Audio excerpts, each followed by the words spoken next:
Sarah, this burden of celebrity that you carry even before you have a chance to find who you are, establish who you are, carve out your own personality. Not just famous parents, famous grandparents on both sides. How was that growing up?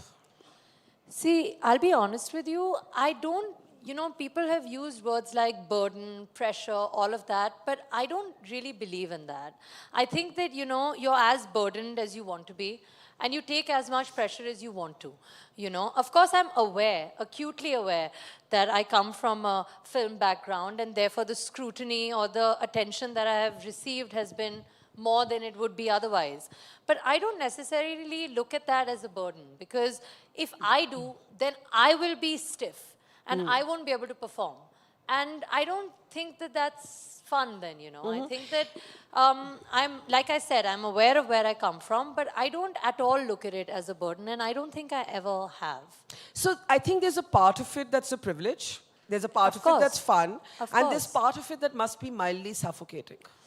I see, again, suffocating is an intense word. I don't know about that, but I think that with any form of kind of, like you said, privilege, there is a setback to it as well, There is a lot of scrutiny.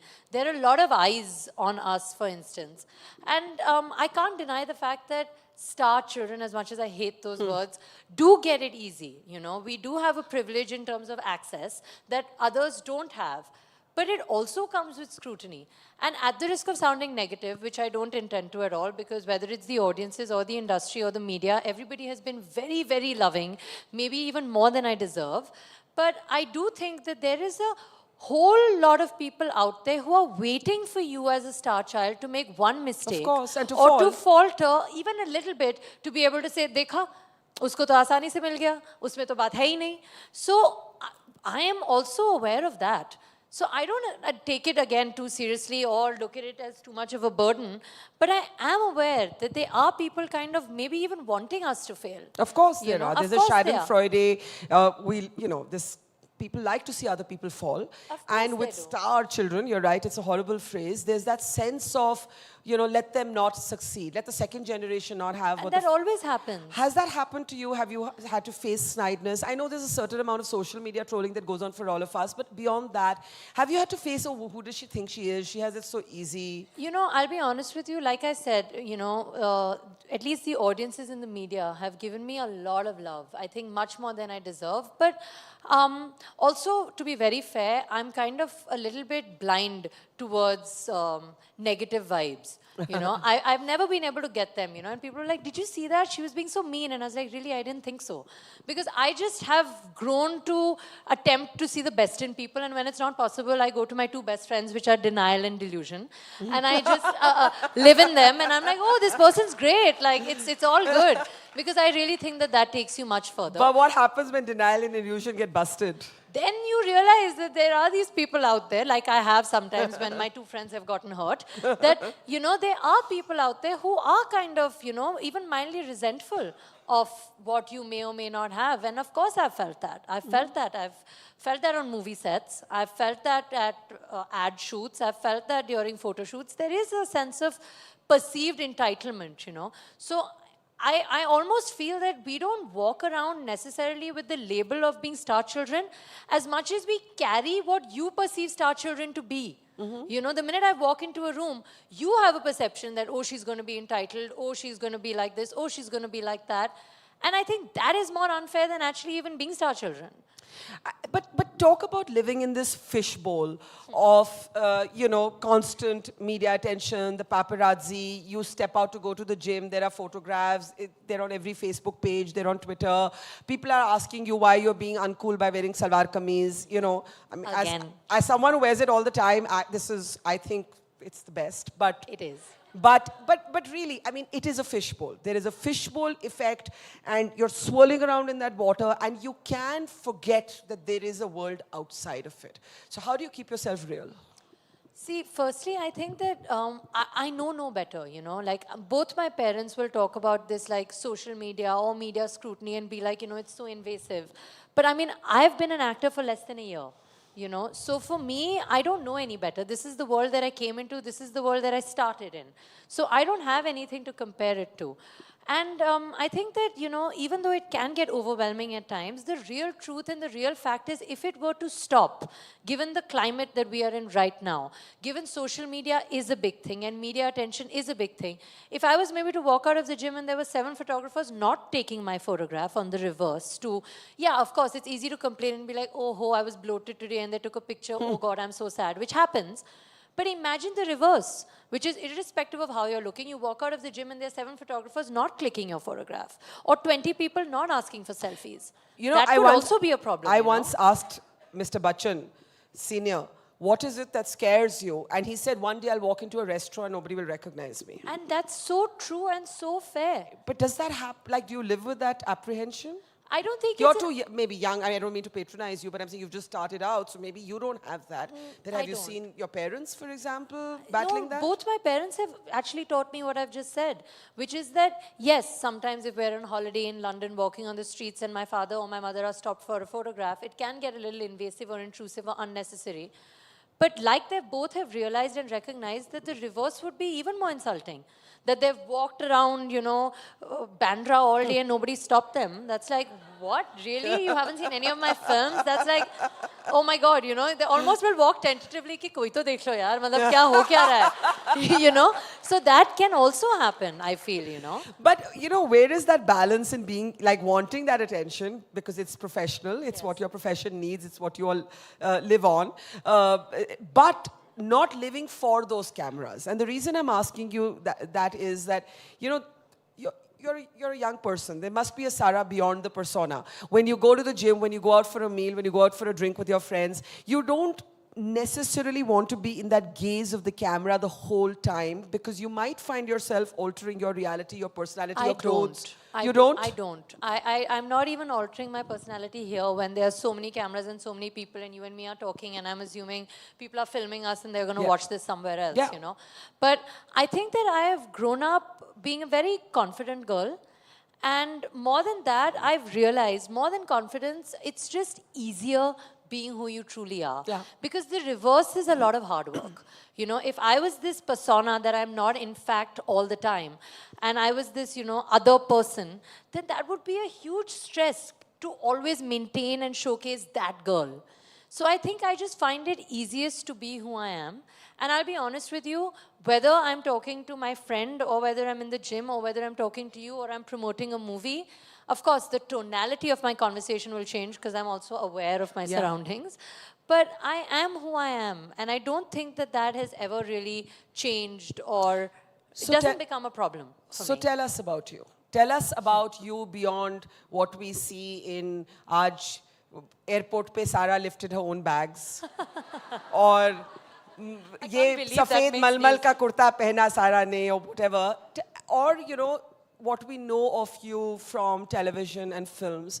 Who are you? Because here's what we know about you. We know you're the daughter of Amrita and Saif. We know Amrita then, you know, you obviously share a deep bond with her, which is not to say you don't share one with your dad. Of course, I live but with she her, does so bring you up as a single parent, as a Yes, she single does. mom. You come from a multicultural, multi-religious family. Yes. And as I said, you have two formidable grandmothers on both sides. Both Saif and Amrita's mothers were really are formidable women in their own right. What does that make Sara? Who is Sara? You know, I think I'm just a young, ambitious girl that has gone to New York and studied at Columbia University. That's my alma mater, by the way. Yeah? Oh, wow. Journalism school. Where did you study? Lovely. No, I mean, I did undergrad. Undergrad, so okay. Not that cool.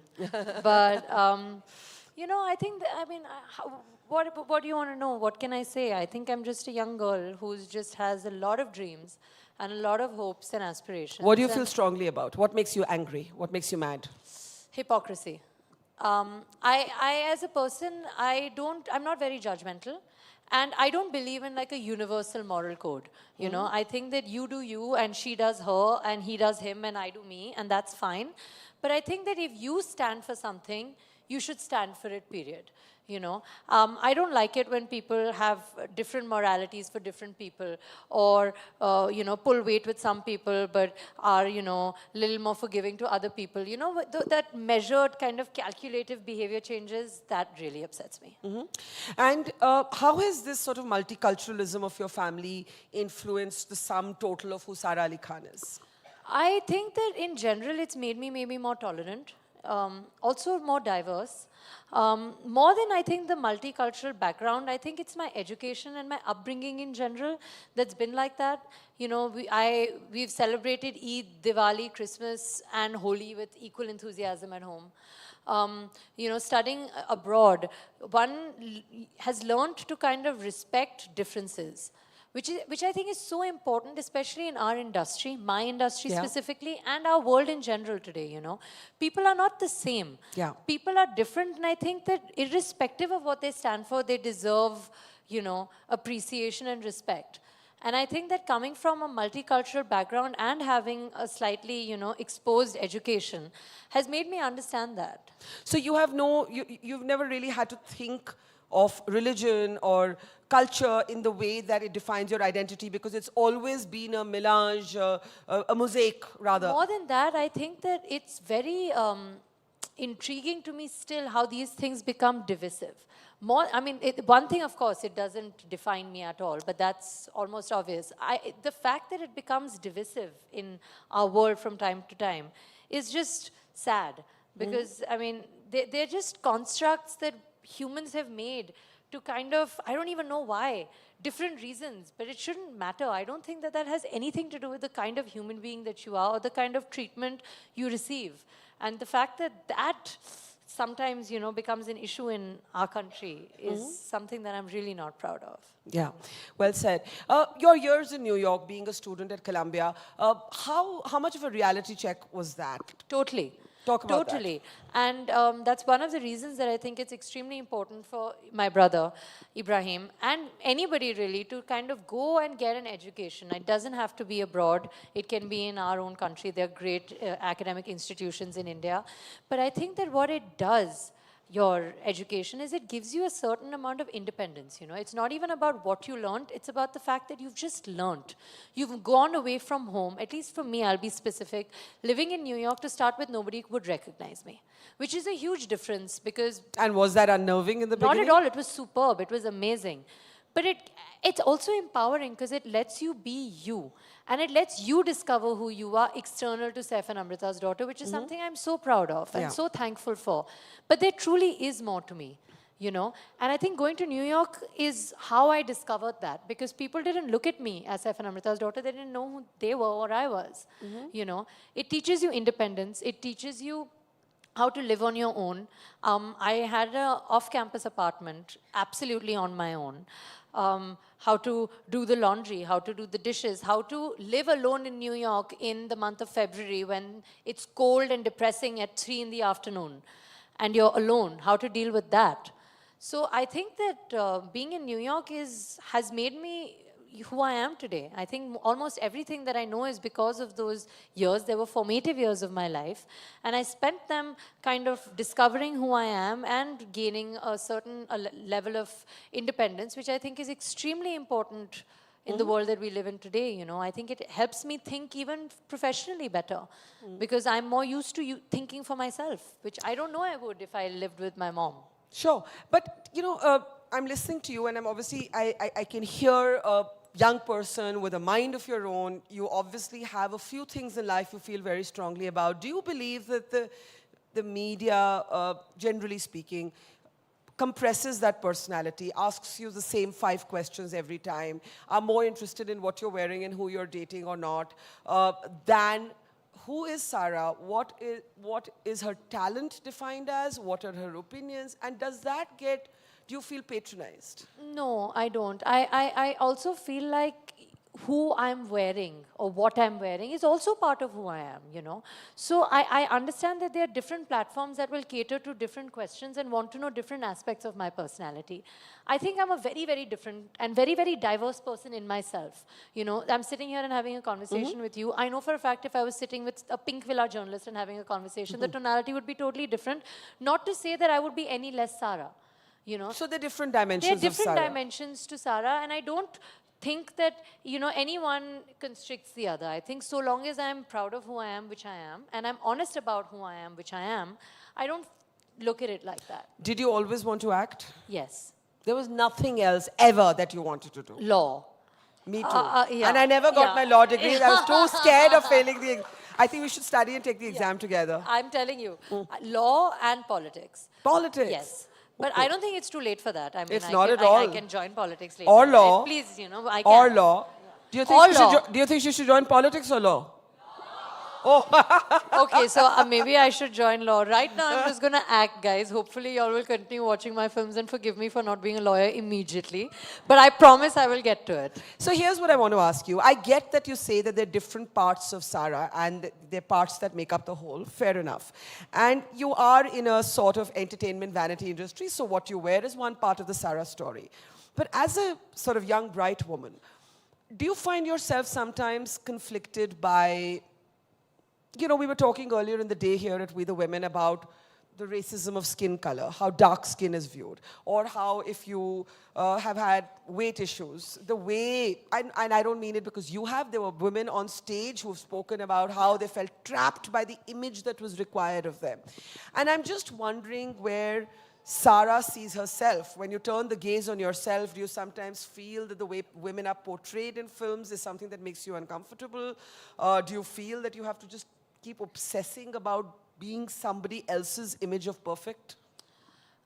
Again, there are two parts to this answer. One is personal, because I just think that because of the way that I've grown up and because of the parents that I've had, and I'm so thankful for that, I don't feel that way at all personally. But I am very acutely aware that a lot of women do. And I feel very strongly for them, you know. I recognize the fact that our society or our world can kind of constrict women and kind of has this regressive view, worldview in which they see women. And I understand that, you know, and I see that. I'm not a personal victim of this, but I do Or you think you're not a victim of it? I think I'm not a victim of it because my two friends, delusion and denial, keep making me feel otherwise. And I keep thinking that, you know, it's all good. No, of course, I do understand that it is difficult for women in our country. It is difficult. It starts from home, though. You know, I don't know enough and to make, you know, big statements and try to inculcate major changes, but I know that it starts from home. I know that it starts from, please excuse me if I'm offensive, but it starts from the Punjabi mother that has favored the son over the daughter. Yeah. That's where it starts, you know. Or you don't have to be Punjabi, you could be anywhere and do it. No, we're just saying that as fellow Punjabi, half Punjabis. Half Punjabis, Yes. exactly. Yeah. So I think that's where it starts from. And I think that like with most things in life, that's where the change should be initiated, if at all. I think that the way women are seen domestically, the way your mother is seen, the way your daughter is seen, the way your wife is seen, the way your sister is seen. If you, as women, more importantly, I feel, and then as men and the society in general can help change that in small nuclear units, like at home, and then in your family, and then in your society. I think that is the most effective way to kind of bring about any kind of change. So talk about yourself. Have you and your brother had equal freedoms? Again, it's different because I think that I have a progressive mother. And you can't also make the difference see, we are not equal. Okay, we should be treated equally politically, but we are not equal. What do you mean by that? I can't argue that me and my brother deserve to come home at the same time. We live Why not? Because maybe it's a little more dangerous for me to be out on the street. Change those. But can I? Say a rude word. Change those people outside. But I can't. No. I mean, get them to stay in. But can I? Or can you? I would fight for the right of women to stay out as late as men. I appreciate that, but I also understand and recognize the fact that I as a woman, or my mother as a woman, or my brother as a man, cannot change the intentions of the man on the road. I know, but it's not because we are not equal, it's because the world is not equal. Of course, but... There's a difference, right? You see the difference. The world is not equal, we are fighting to make it equal. I totally agree. But I don't think that it makes it, a example of inequality to allow my brother to come home later than me. I think that these are just few basic things that enable safety, and I think that that's a personal choice, and that's okay. But there are bigger things like political rights, or access to education, or employment, or equal pay. And I think in factors like this, equality is more necessary. Talk about equal pay. Yours is an industry. I know this argument could carry on forever, so I quickly changed tack. Yours is an industry that doesn't pay equally, and some women say that's not fair, and other women say we'll ask for that equal pay when we can sell movies on our own name. So, which side of the debate are you? I'm a newcomer. I mean, I'm not getting paid that much Ranveer Singh and Varun Dhawan anytime soon anyway, so I'm not about to create any kind of personal issues here. But I don't really know. You know, I want to sound smart, and I should. Hey, just be yourself. Let me think about this. I don't know. I don't know about this. But I think that you should be paid equally for equal amounts of work. Yeah. So if I had as many kicks and punches to do as Ranveer Singh did in Simba, then maybe equal pay could have been a conversation. But because he's Ranveer Singh and I was not doing as much, I seem to understand Rohit sir's prerogative and respect it a lot. But there is an ageism, right? So the fact is that you're Sara Ali Khan, new entrant. Exactly. But there are the men who are still playing the roles that they played 20 years ago. Yes, they are. Like, that has to be slightly bugging. I mean, yeah, but see, audiences are watching them, you know. So, I mean, you can't just blame them. I mean, the audiences are wanting to watch them, like, romance the daughters of their heroines. So then great for them. And, like, what do you want me to say? Like,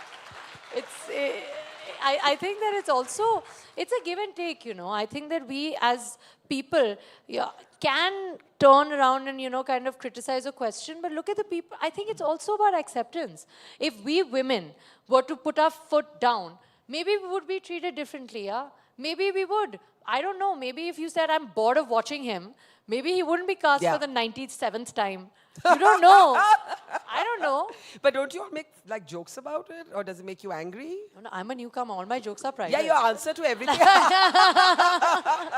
you know your get out of jail card is I'm a newcomer. Of course. I don't want to exploit it too soon and let everybody know, but I do it on set also. So, मैं तो नहीं हूँ ना, मुझे नहीं पता. I have to go on set day after, I'm going to get caught. But you know, I was seeing this interview you did with Anupama Chopra where you actually said something I've never heard an actor in your industry say before. And that was like, there's some days I don't feel like dressing up. मेरा नहीं मन करता. हाँ, नहीं करता.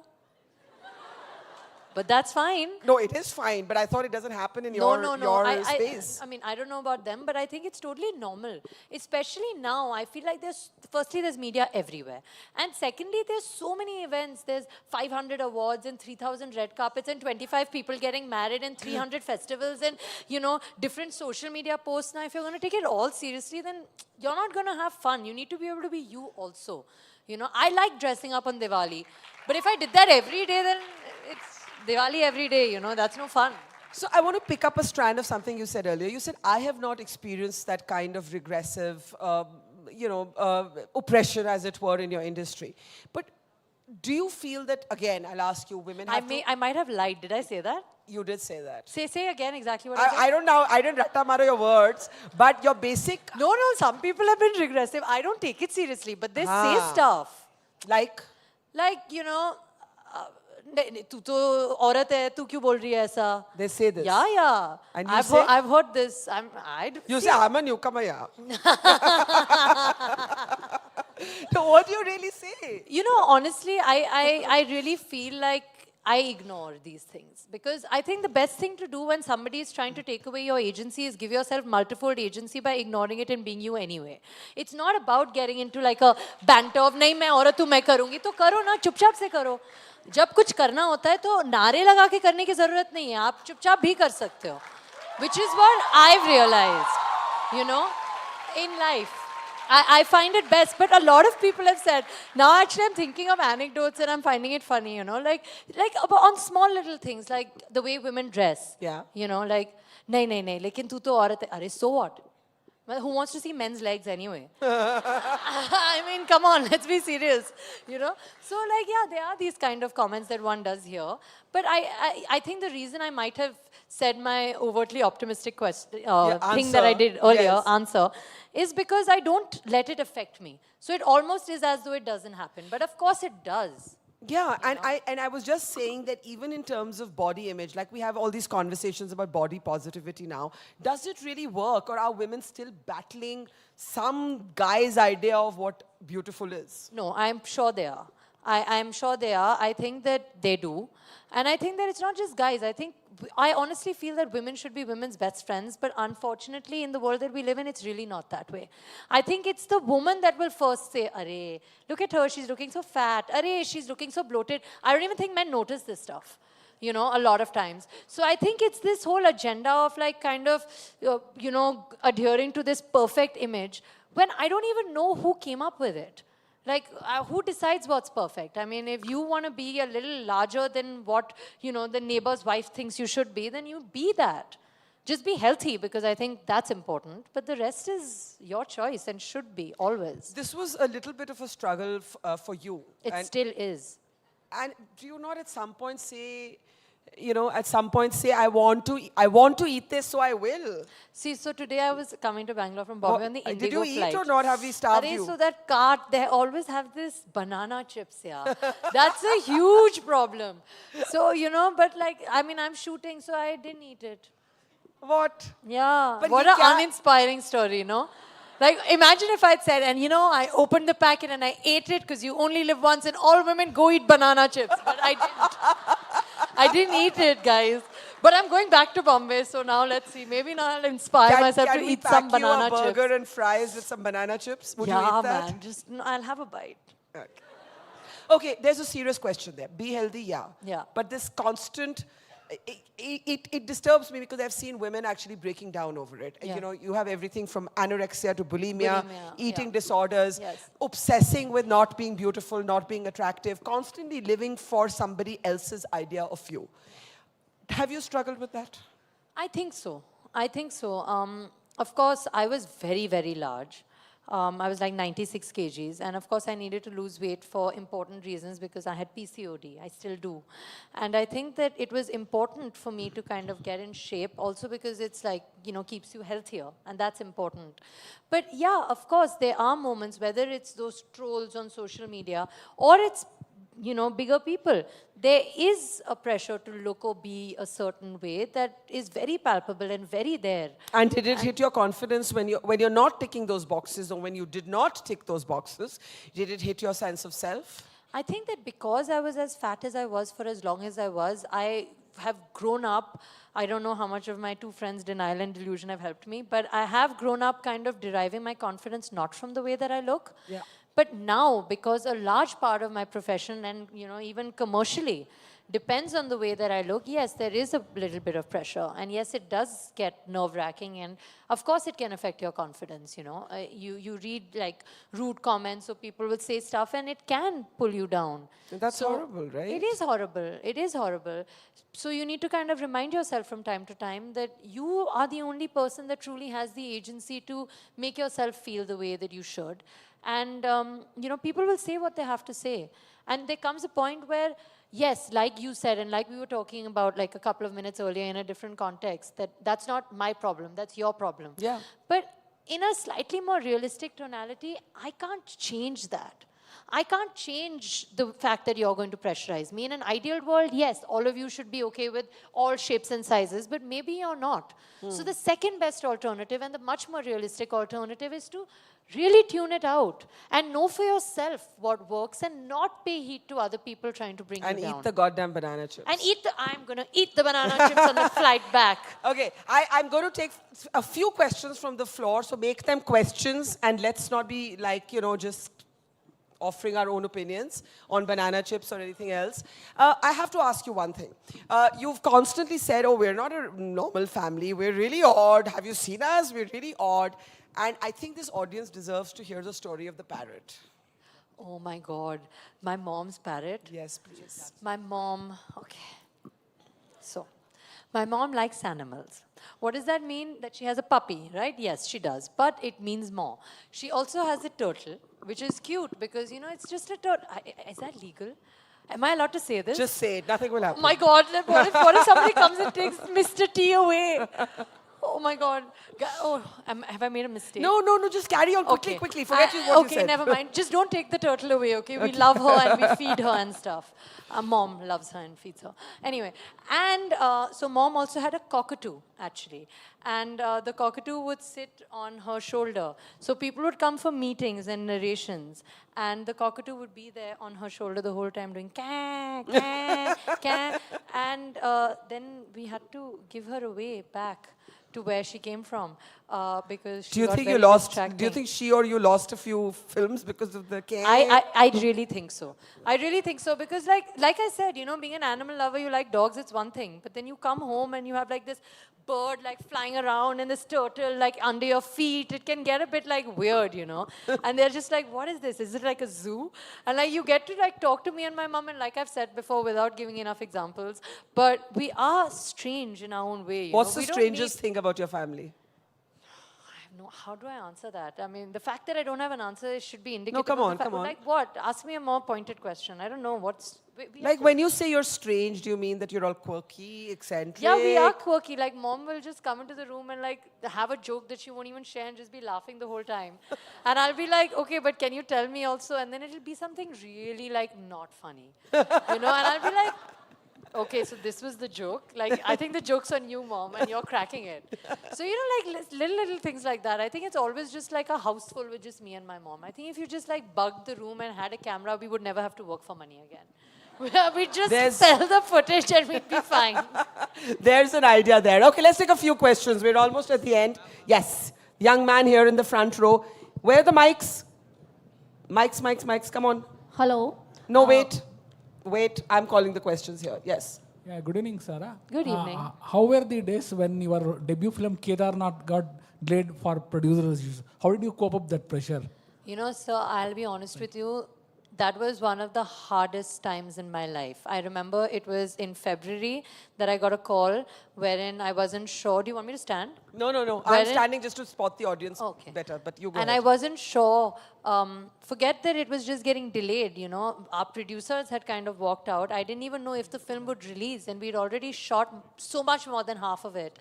I didn't know if I was coming or going. I mean, everything that I'd worked for, it was the lowest point of time in my life. I mean, even thinking about it gives me shivers. It was not fun. Okay, question there? Hi, Sarah. There, that's it. Hi. It's a dream for everyone to come out of the Ivy League of colleges, as you've done. So you've been the product of that league. So if you wouldn't have been, how would that made a different person now? I think totally. While I'm very, very appreciative and proud of the fact that it's an Ivy League that I've graduated from, I think, and even more broadly, exposure. I think it just enables you to look at the world a certain way, and it enables you to learn how to think. You know, it's not even, you can study history, you can study geography, you can study math. I don't even think that's what it's about, or anywhere. I think it's about just your brain is a muscle that you need to learn how to use, you know. So I think studying in a competitive institution like Columbia got me to work this muscle and also geared me up for competition, which is kind of very prevalent in my industry. So Okay, last question. We're out of time. Yeah. Hi. Speak into the mic.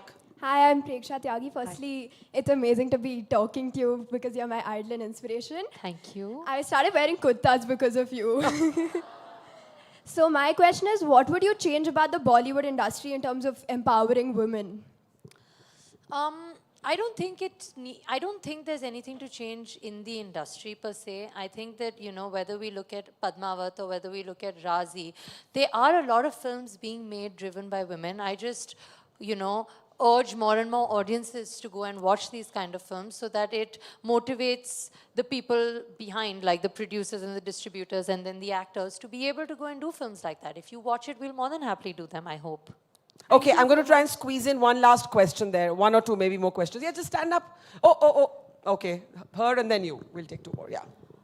Hi, good evening, Barkha, and good evening, Sarah. Good evening. I'm a great fan of both of you. So in the morning or afternoon, we had a session, a fair and lovely session. Yeah. And there were many girls who talked about how their tan or their color has made them suffer. So any time do you fantasize about being tanned, or you want to go on beaches and get tanned? Does that color? I love going on beaches. It has nothing to do with being tanned, but I mean, I love the beach. And I don't necessarily think that, I mean, if you want to be tanned, just put some bronzer. If you want to be fair, put some powder. I don't think it's the end of the world, but I don't think it should define you at all, you know. I think this whole chatter about skin color is like really, you know, I mean, I wanted to put pink nail polish, I put it. If I want to look dark, I'll just spray paint myself. It's fine. You know, But I what just about people who are dark and are under enormous pressure to look fair? this again, what is pressure? I think that at the end of the day, Prejudice, rude comments. I understand that, but Bias, शादी नहीं होगी.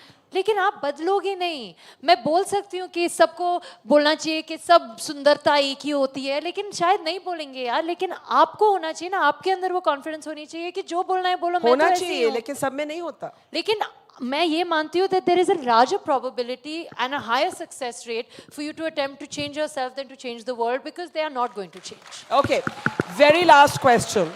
Very last question, yes. Hi Sarah, I wanted to ask you that how come you are so cute? Cuteness lies in the eyes of the beholder. So your very cute eyes are finding me cute. So thank you very, very much for that lovely compliment.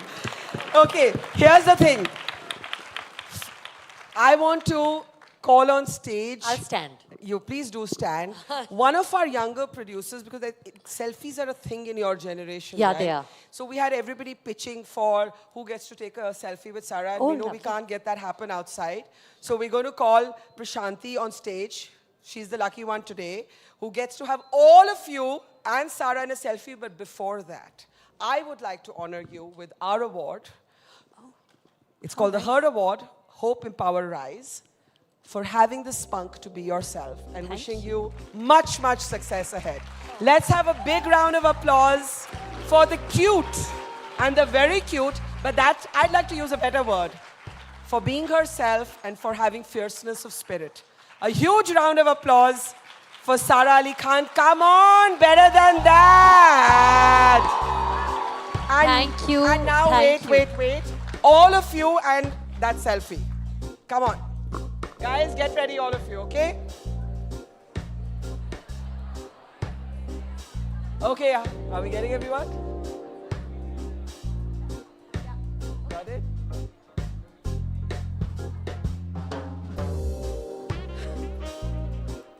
Got it? Thank you so much. Thank you.